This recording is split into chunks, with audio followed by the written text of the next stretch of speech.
Alrighty, guys, we are here with episode 13. We're here with Ricky, Chris, Riff, and me. We're gonna get this party started today, right? What is it, Curtis? What is it? We're gonna say, why do vendors make us buy everything or nothing? So that's become, I think, big. Yeah. Well, as of late. Maybe it's because we're willing to pay, but we'll get into that. We'll get into that. Yeah, it seems more and more as we go to swap meets. I don't know if we've just become known as people who like to buy a lot of stuff, but I feel like when we go to vendor booths, 9 times out of 10, when we try to get, they're like, oh, by the way, I have stuff over here and it's games. They'll look at us and be like, well, you have to take everything. I don't know if you're experiencing that ever, or Ricky. I know I am, so maybe I'll talk about it a little later. But what about you guys? Are you guys getting that a lot when you go? Dude, we always get it. Those are the stuff we always split. Everyone always goes up like, hey, you want to buy this? It's everything or nothing. And I'm like, all right. Riff will look at me like, you want to go halvesies? I'm like, yeah, that's too much money. I think this really got popularized around the time when it started to become accepted from YouTube channels too, especially where the people started like telling their audience, back in the day it was collector mentality only, right? Then the little bit of reselling collector mentality became, I'm talking about on YouTube, popularized on YouTube. But a lot of these YouTubers started telling people online, hey, you gotta buy in bulk. You gotta buy in bulk. It's the best way to buy. You can keep what you want to keep, sell what you want to sell, and you end up basically paying nothing, which is true. And I feel like maybe we started offering that out to a lot of vendors, like, hey, how much for everything, right? Popular YouTube thumbnails or shows the table, how much for everything, or I'll take all. What about for everything? And I feel like we've done that so much with vendors and different people at swap meets, conventions, anything, to the point where now I feel like a lot of times it's like low-key expected.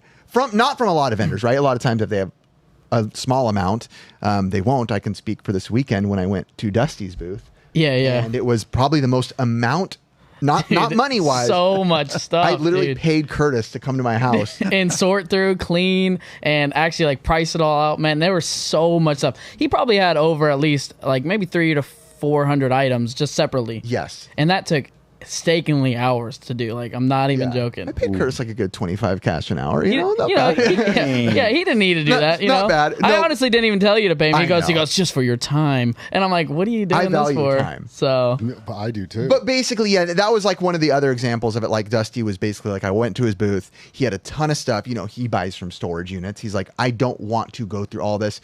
But Dusty actually was very nice to sell me for what he paid. He was like, this is what I paid. Or Chris says it's maybe what he says he paid. You can ask him when he's on the podcast next time.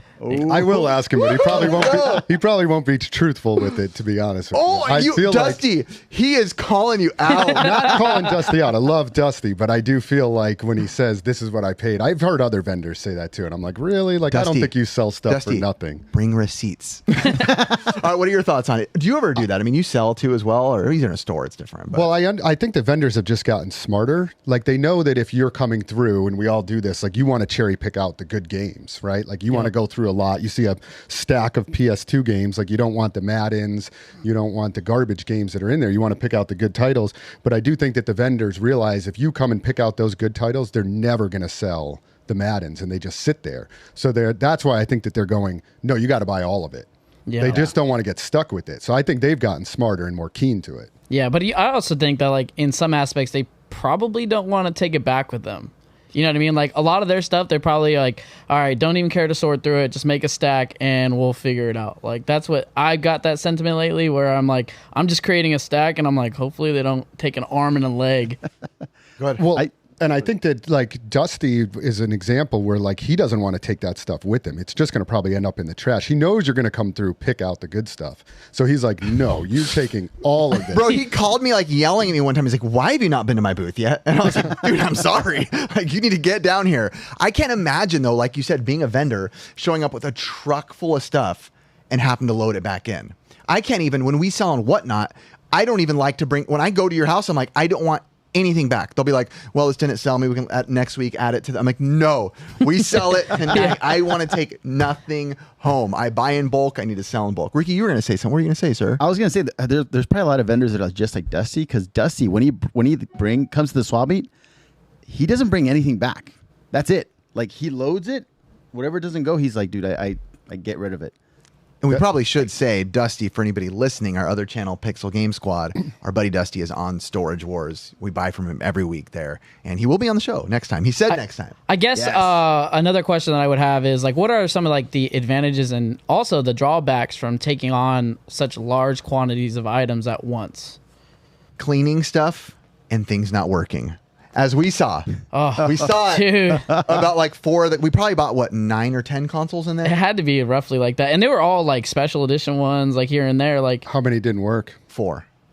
But the good news is they were like special edition type, so you could even for parts, they were worth it. they're going to be worth it. But it was like trying to find the cables, and I think one of the most tedious tasks for me was trying to match the figures with the, like, all the little accessories. Ricky bought the Pokemon ones for me last Oh, night. did he? Awesome. Yeah, just trying to find all the accessories for, like, Halo and all that stuff. But, like, I have no idea. Like, that's like a 20-year-old figure. I wouldn't really know what little sword goes with what character or what gun that goes to which. With like, a lot of work. yeah, it literally just takes forever. I feel like that would be brutal. I never thought about the difference between like video game collectors versus toy collectors, because video games universally, like the majority of people can tell you from just poking around, like, okay, that probably fits there. Xbox, cable, that fits with the Sega Saturn, by just kind of poking at it.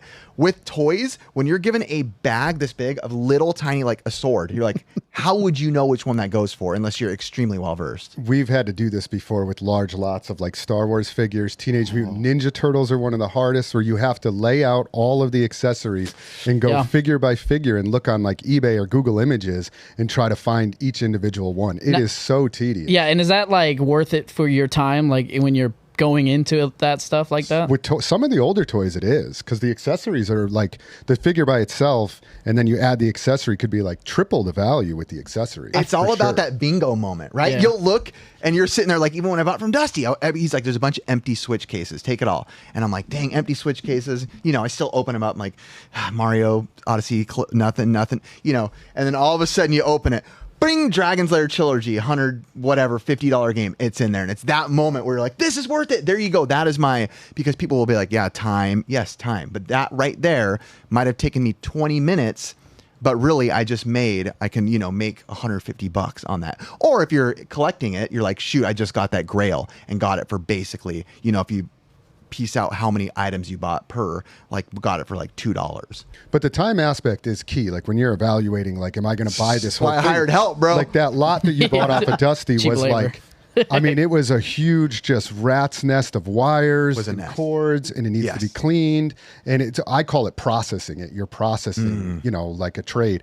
Like for instance, when I bought that VHS store, I look back on it now. There was like 5,000 VHS that we bought, and I had to fly across country. And then there was posters, and there was all this stuff, and we had to take loose VHS tapes and match them up with the box and put them together. Yep. The time was like months of time, and I look back at it, and I'm like, I don't know if that was worth it. What'd you spend?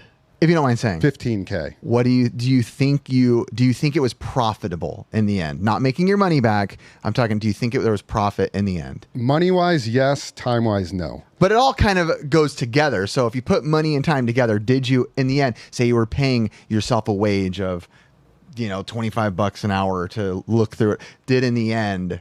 Calculating in the time, Yeah. I would say it was a loss. Really? Yeah, there was a massive amount of inventory. It was awesome to do it, but the amount of time that took, and I didn't realize how much time it was going to take me between getting it, boxing it up, shipping it, then processing it. There was moldy tapes we've been cleaning. Like, You should have went in half and half with me and Ricky. See, bro, you would have felt a little better about your purchase. But it is like, the processing time of how quick you can buy something Yeah. and then get it back out. Like you guys with Whatnot is a quick processing. It's not sitting on eBay. Yes. You're getting it back out. Like that time aspect. Oh, yeah. And so when you go back to what we're talking about, which is buying things in bulk, I think from vendors, it's their time. They're like, I want it gone. Yeah. And then from our perspective, it's like, man, how much time is this going to take me if I buy we're all like of the it? Costco version of game hunting now. Like, only buy in bulk. That's the only way we do it. Yeah. Has there ever been, like, an example of, like, where you didn't financially make any sense to buy it, but you try to maintain that relationship anyway?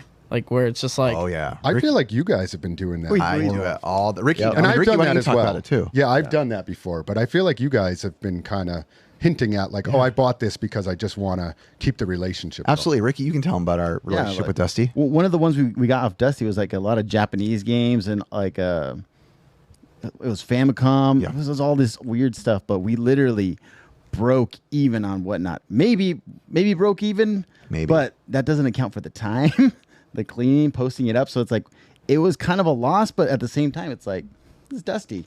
He always holds like has good stuff. Without doing that, Dusty may not have brought me the lot he did last week, which probably was the biggest financial win for me on that one. There's maybe 7 things I want to keep out of it. One being the big box Sega Master System, which is sick. I can't wait till people get to see that 3D thing. glasses, the Zap, the phaser.